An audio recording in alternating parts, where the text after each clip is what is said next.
Hello students, कैसे हैं आप सभी। तो चलिए हम स्टार्ट करते हैं आज हमारी एक्सरसाइज 8.1 का क्वेश्चन नंबर 11। चैप्टर है हमारा introduction to trigonometry. Question number 11 क्या कह रहा है, state whether the following are true और फॉल्स, जस्टिफाई योर आंसर। इसमें हमने देखना है कि हमारी कौन सी स्टेटमेंट ट्रू है और कौन सी फॉल्स है।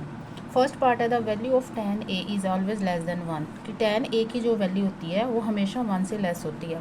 हमने एक राइट एंगल ट्राइंगल बनानी है। मान लीजिए ये साइड 3 है, ये 4 है और ये 5 है।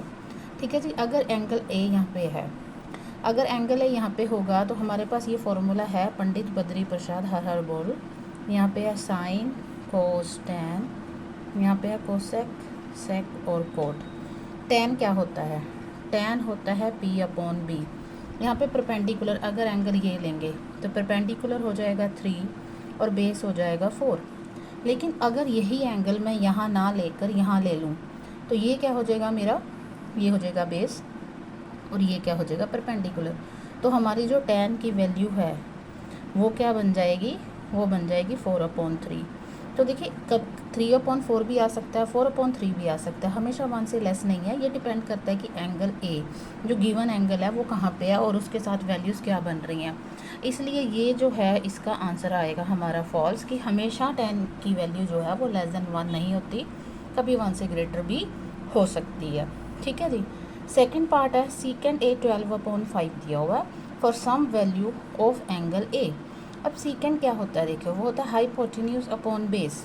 ठीक है ना, सीकेंड क्या होता है, हाइपोटेन्यूज अपॉन बेस, और ये क्या दिया होगा 12/5।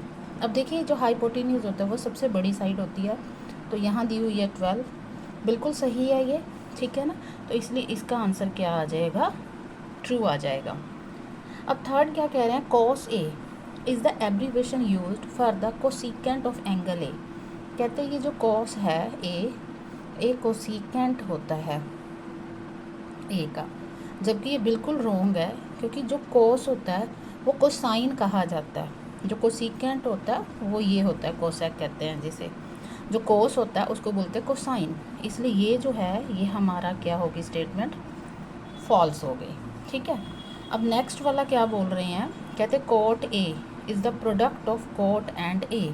मतलब कोट ए को कैसे लिखते हैं, कोट को जब हम मल्टीप्लाई करेंगे किसके साथ, ए के साथ। ऐसा बिल्कुल नहीं है, क्योंकि ये जो कोट है ये क्या है, एक रेशो है, ट्रिग्नोमेट्रिक रेशो है, और किसी भी एंगल के लिए हो सकती है। ये एंगल ए के लिए हो सकती है, बी के लिए हो सकती है। ये इसका नाम है, ना कि कोट और ए को मल्टीप्लाई करके कोट ए बना है।